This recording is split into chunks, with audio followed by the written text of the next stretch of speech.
Hey, U.S. History students, this is Dustin Baker again. It's Baker's Corner. Hope you are doing well. This is actually our second installment of a 3 or 4 part series on American involvement in the Civil War. Our first installment, if you watched it or if you were in our lesson, basically focused on how this war basically gets started from the standpoint of long-term causes versus short-term causes, a little bit of background on some of the basic nuts and bolts of the stalemate associated with trench warfare that occurred. And then also where we left off was basically the slide that you see in front of us. And guys, the question that I want you to think about from last time asks us, why does the United States not get involved right away? Okay, so in other words, if you look at the original declarations of war by most European nations, that's by the end of August of 1914. America does not make that decision until early April of 1917. Okay, so in this lesson, we want to look at things like where is America as far as the state of isolation? We want to look at the idea of the causes that eventually brought us to the time of considering a declaration of war. And then we also want to look at the way that we transition to preparing. All right, and that'll be where we pick up next time. And so, guys, if you look at your screen, you'll notice that even though the United States is obviously not in the modern age of, social media and all that kind of communication, guys, we do have some pretty good knowledge about what's going on. Okay. And so we're initially going to have concerns about where do we support? Do we support the side of, the Allied powers that we have more in common with? We have more in common with Britain politically, France, etc. Okay. What the decision that we made was under President Wilson. Guys, remember Woodrow Wilson, the famous progressive president that we looked at a few weeks ago, is going to be in office during the entirety, okay, of the war, going to war on the part of the United States, and then also the peace process, right? And he's going to have a big role with that we'll examine in a few sessions from now, okay? And so what's going on? Well, first of all, you got to understand, guys, remember that the United States has a lot of cultural interest. Why? Because we're a pool of immigrants, right? We have a lot of different people, and we have people from Germany here. We have people from Ireland. And a lot of you guys might be wondering, well, why does Ireland play into this? Because, guys, remember they have a pretty common geographic area that's strongly at least connected or close to Britain. There's been a lot of, let's just say issues or at least division along the way. They're not exactly on the same page with Britain. Therefore, the concern is, guys, with German immigrants that have heritage of Germany and Irish, that they're going to be flocking to or at least supporting the cause of the Central Powers, right? Which is going to be countries like Germany, Austria, Hungary, and a few other countries as well. Okay, and so what happens? You have all this different propaganda from across the pond in Germany, or I'm sorry, Britain, France, Germany, places like that are actually promoting the war in certain ways. Okay, so they're basically trying to persuade a certain kind of thinking regarding what's happening. Okay, so guys, if you're Wilson, right, and you want to avoid mainstream division as best you can, okay, then the argument is, what do you do? And this is where, guys, if you look here, he's going to go with the idea of neutrality, right? So remember, neutrality is pretty much where you have a state of war and you're choosing not to really take a side, right? And I don't know if I would say, guys, that this is identical to the reasoning behind somebody like George Washington way back in the 1790s, okay? But the principle is very similar, right? You're trying to avoid, taking a side because of a certain reason, okay? But there's something to be said with this, guys. Remember, by the early 1900s, the United States is, in fact, the world's, strongest economy. A lot of people would argue that we have a need for trade. The Atlantic Ocean, as we'll look at more in a second, guys, is going to be heavily affected by the German U-boats and even some of the maritime activity by countries like Great Britain. So we know that our economy must continue under the circumstances of war going on. And the question is, if you're Wilson, how do you keep that economy going without losing massive trade? Okay. Now, as we move closer to 1917, you start to see people that pretty much kind of see the handwriting on the wall to an extent that there's probably going to be American involvement in this war. Ergo, the preparedness movement. Okay, so this preparedness, think about what it means to be prepared. It means that you can basically do something of significant action if, in fact, the need arises. Okay, so therefore, we're seeing a lot of things popping up as far as, weapons being produced, etc. And then, guys, also, there are a lot of people that were, in fact, even at the time of the war being declared, that were against any conflict for whatever reason, in this case being pacifists. Now, if you take a look at the name here, guys, Jeanette Rankin, she's not a name that probably most students are really familiar with prior to this class, right? But she's going to be the first woman actually elected to Congress in 1916, I think it was. And she's going to be one of the few who actually voted against the eventual declaration of war. Now, this is where we need to basically keep this in mind. A lot of students, guys, if you remember progressivism, you're probably thinking, well, Mr. Baker, that's interesting. The 19th Amendment wasn't added to our Constitution until 1920 that extended, women's suffrage across the board. How is she going to be able to be a member of Congress prior to that? Glad that y'all asked that. The reason for that is because she came from, I think it was the state of Montana. And guys, Western states, if you recall, were actually a lot more progressive with being able to extend that right to vote. Ergo, she was able to get elected to Congress from one of those four more forward-thinking states. Okay? All right. So if you think about this, guys, what are going to be some significant causes? Okay? And this is where we need to understand long-term versus short-term. Okay? I would say when you're looking at the first two here, these are going to be what I would consider to be a bit more long-term. Now, in the case of World War I would say, especially in the case of the Lusitania sinking, you can see that it happens in 1915. All right, we'll talk more about the details in a moment. Okay. The one thing that we notice, guys, is that this happens in 1915. We declare war in 1917. Okay. So that's going to be a couple of years. So that's going to be, not a straw that broke the camel's back, but it is going to be something that definitely got American interest and also our attention. All right. A lot of you guys are looking at this and you're like, okay, Mr. Baker, the first point here says many Americans oppose the autocratic rule of German Kaiser Wilhelm II. Okay. Now you can look up the more specific definition of autocratic, but essentially, guys, an autocratic government is going to be one that has a strong head of state. This is Kaiser Wilhelm II right there. His dad was actually Wilhelm I. Okay, so therefore he's going to be kind of like the emperor, if you will, that passes the torch to his son. His son was, Wilhelm II was somebody who carried the torch of that autocratic government. And it's not going to be consistent with some of the representative democracies and constitutional democracies that you're going to see in like the United States and even constitutional monarchies that you would see in places like Great Britain, etc. Okay. And so why is this a long-term cause? The reason being, guys, is because Germany, again, is going to unify around 1871. Okay. And if you think about it, that's a good bit before World War I starts, right? What is that? Almost half a century. Okay. So we already know when they form and they basically put their political principles out there, we already know that we're not on the same page politically.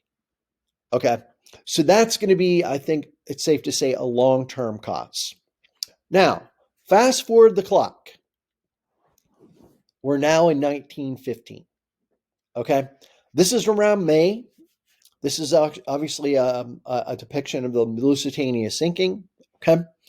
This is what I call, guys, a long-term cause.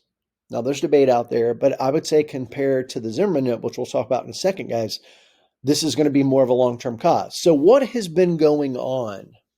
Okay. Germany had been using unrestricted submarine warfare. Okay. Now, a lot of you maybe have heard of this, but if you haven't, it's not really a complex idea. You're basically attacking ships on the sea without proper warning. Okay. And the problem with this, guys, is that you have a U-boat zone, okay, that's actually, under German U-boat surveillance, if you will, okay. And they're basically making it clear that ships within that area are subject to target. All right. Now, why is this a big deal? Well, the Lusitania is actually not an American ship. It's actually a British ship. Okay. Now, the question is, why is this a big deal? Well, first of all, they're at war, right? The British are actually an adversary of the Germans, or Germany, in this war. Okay. But here's where it involves the United States to an extent. There were Americans that were on board. Okay. So, ergo, Germany attacks the ship. And they, of course, sunk it. And what happened? You actually had Americans that died. Okay. Now, I want you guys to try to put yourself for the moment in Woodrow Wilson's shoes. Okay. This happens. Americans now have passed away, right? Well, if you're the American president, guys, this is kind of a tough issue because you've already stated that you're in a state of neutrality. Okay. But you also have to have the interests of Americans in mind, being that you're the president or the head of the country. Okay. So my question, guys, to you is, what would you do, right? Is this enough reasoning for us to declare war? Is it enough reasoning for us to cut off diplomatic relations with Germany? Okay. That is a tough, complex question. Now, here's where this becomes really important. Woodrow Wilson has been in office for about 2 years and some change. Okay. So he doesn't want to abandon neutrality entirely, but he does want to try to create a further degree of protection for American interests at sea. And so what he does, and by the way, guys, the Lusitania sinking was not the only one that happened using German U-boats. Okay. And so what happens? Well, the U.S. eventually says, okay, you know what? We're going to come to an agreement, or at least in principle, where Germany will not attack these ships without proper warning. Okay. And they do, right, for a period of time. They eventually abandon that. It was called the Sussex Pledge. Okay. The Sussex was actually a ship, ergo, they named it after that. Okay. So what happens? So we avert war. Because, guys, think about it like this. Germany does not want the United States to enter the war at this point in time for a couple of reasons. Number one, they have confidence that they can still win. Two, think about it like this, guys. If the United States cuts off diplomatic relations with Germany, which that was probably the next step before the war would have been declared, okay, or at least could have been, then the handwriting is probably on the wall that the next step is going to be a declaration. Okay. All right. So fast forward the clock almost 2 years, and we get to what's called the Zimmerman Note, also known as the Zimmerman Telegram. Okay. Now, you can look at it. You can pause the screen if you want to. I'm going to read this, guys, briefly. Okay. But, guys, this is basically, first of all, important because it happens, I think it was around January, early February 1917. Okay. America is still technically neutral. I want you to ask yourself the big overarching question, guys. Does this telegram or note justify that the United States needs to make an official declaration of war? Look at what it says. All right. And I'll give you a little bit more about it in a second. So it says, we intend to begin on the 1st of February unrestricted submarine warfare. We shall endeavor in spite of this to keep the United States of America what? Neutral. In other words, on our side of the pond, all right? Not coming over, not helping the French or the British, or any other country that's on their side. In the event of this not succeeding, okay, so in other words, it might not happen, we make who? Mexico. A proposal or alliance on the following basis: make war together, make peace together, generous financial support, and an understanding on our part that Mexico is to reconquer the lost territory in Texas, New Mexico, and Arizona. The settlement in detail is left to you. You will inform the president of the above. most secretly as soon as the outbreak of war with the United States is certain, and add the suggestion that he should, on his own initiative, invite Japan to immediate adherence and at the same time mediate between Japan and ourselves. All right, I would argue that might be a little bit of a minor part of this, but it is there. Please call the president's attention to the fact that the ruthless employment of our submarines now offers the prospect of compelling England in a few months to sign or to make peace. Sign Zimmerman. Zimmerman was kind of like a high-ranking official, okay, in the German government, etc. Okay, so what is this pledge or this telegram guy is basically saying? First of all, we're going to resume attacking ships without warning. And what does it basically tell Mexico that their job is? To get America involved in a war, and in exchange, Germany pledges to them, we're going to help you in some way, whether it's through war or whatever, to actually gain control over territories that Mexico you've already lost, right? Texas, New Mexico, Arizona. In other words, a lot of the area that we associate with the Texas current state, of course, and also the American Southwest. Okay. Now, what is the point, guys? Is this enough of a reason for you to declare war if you're Wilson? Okay. And the reason I bring that up, guys, is this. All right. Wilson, before this happens, you're welcome to pause the screen, guys, if you need to. We're almost finished. But Wilson has actually already been reelected to a second term. He has not taken office for that second term yet, but he has been reelected. Okay. So he won. Great speeches. I'm going to keep you all out of war. This is a war to end all wars. That kind of rhetoric was really big with Wilson. Okay. Let's keep trade intact. But Wilson does, in fact, think that the details of the Zimmerman Note is, in fact, enough of a threat to United States security to where we need to actually ask Congress, or he should, ask Congress for the Senate for a formal declaration of war. And so that's exactly what he did. Okay. And one of the biggest quotes, guys, that came out of this, it might be worth noting, is what you see in the bold here, is that one of the big picture goals, and this is very progressive, by the way, so this reflects his progressive nature, okay, is to make the world safe for democracy. Okay. And as you can see shortly thereafter, Wilson does in fact get his wish. The Senate does agree with a very small number of votes against the declaration, and we do formally become involved in this war April 6th of 1917. Okay. Now, again, dates. I don't know if it's necessary, guys, to memorize that date, but I do think, guys, context matters here because, guys, what do we have to do? This will be a focus of next time. We have to figure out a way to get our country across the pond, trained before we do that, and to also be able to have a significant impact, if any, in this conflict. In other words, we have to mobilize. And one of the things that Congress did almost immediately, guys, was to pass the Selective Service Act of 1917. Okay. If you're kind of wondering what in the world is the Selective Service Act of 1917, essentially it puts forth the formal process of what you and I associate with a draft. Okay.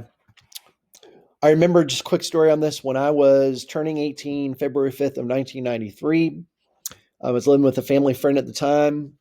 He opens up my drapes. I want to say it was a Friday morning, anyway, whenever it was.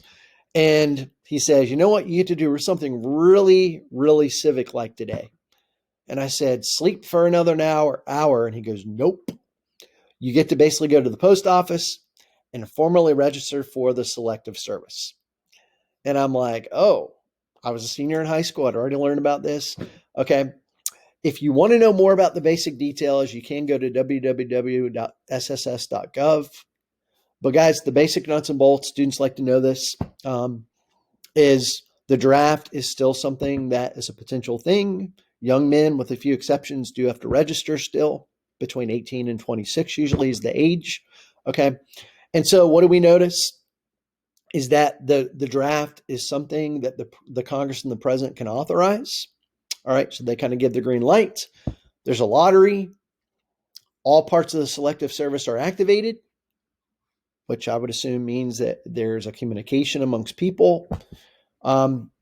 People go through physical, mental, moral evaluations to see, do you have the mental character to be able to involve yourself in a conflict upon gunfire, etc. Okay, physical is pretty self-explanatory. Do you have the health to be able to do that? And of course, morals. Okay. And then eventually you'll notice that there is a process, guys, of appeals. Conscientious objectors are people that usually disagree with war on the bounds of religious or moral grounds. Okay. If you get to an argument made that is supported by the appeals board, they might appeal and say, or grant your appeal. However, a sizable number will be, of course, drafted. All right. You saw a lot of attention brought to that during World War I, World War II, of course, the Vietnam War as well. Okay. All right. So once we actually get involved, okay, and this is what we'll pick up next time, then guys, what we notice is that the United States has to figure out a way to make its impact both abroad and also how we organize ourselves at home to put ourselves in a position to actually follow through with our commitments as a nation that is now at war. Okay. This is where we'll pick up next time. Hope you all had a good lesson. I know that I did. Causes of the war. If you have any questions, feel free to email me at debaker@franklineconomy.org. Otherwise, I will see you next time in our third installment that covers military and the American home front in a state of war.